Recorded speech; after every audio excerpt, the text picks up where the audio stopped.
Deputy Prime Minister Uhuru Kenyatta is among top contenders in the race to State House. Uhuru's shot on the top seat is the second in his dramatic political career. He began as a political greenhorn, thrown into the deep end of Kenya's murky political waters. But with time, he has evolved into a headline politician. In our weekly segment, Succession 2013, KTN's Aaron Ochieng looks at the metamorphosis of Uhuru Kenyatta.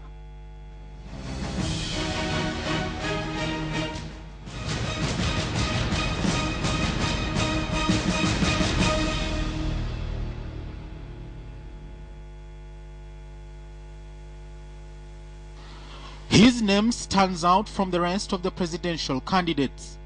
Born in 1961, the son of Kenya's first president was given the name Uhuru, which is a Swahili word meaning freedom. He was given this name just 2 years before Kenya got freedom from the colonialists. Educated at the prestigious St. Mary's School and later Amherst College in the United States, Uhuru Kenyatta's name came to the limelight towards the end of former President Daniel Moi's presidency, when he was unsuccessfully groomed to be president after Moi's retirement.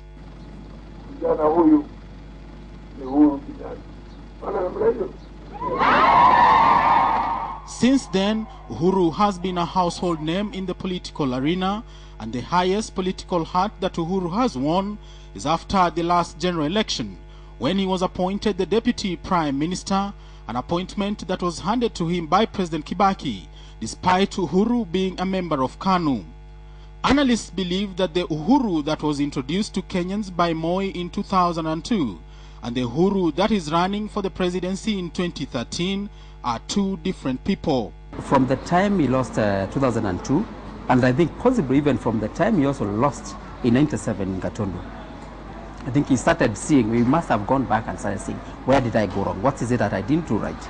And in both elections that he lost because he was somebody else's candidate. He was not his own candidate, so to speak. When Uhuru Kenyatta was growing up as a little boy, I believe the wazir around him convinced him that his father is the one who invented the presidency. So for him then, the presidency became like a toy.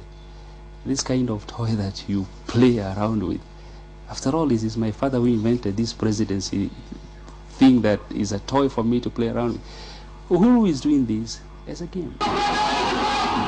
Against the expectations of many, he ditched his father's KANU and went against the odds to form the National Alliance TNA, a party that he has declared he will use to get to State House after Kibaki's departure.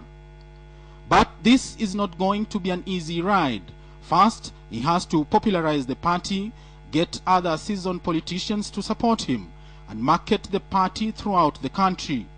Uamuzi wa kuchagua ubaki na Wakenya na mikononi ya Wakenya. Wale wetu wengine wa kule nje, tafadhalini wachague viongozi wao huko. Wakitaka kufanya kazi na sisi, tuko tayari kufanya kazi na hao. Kama hawana haja na sisi, sisi pia hatuna haja na hawa.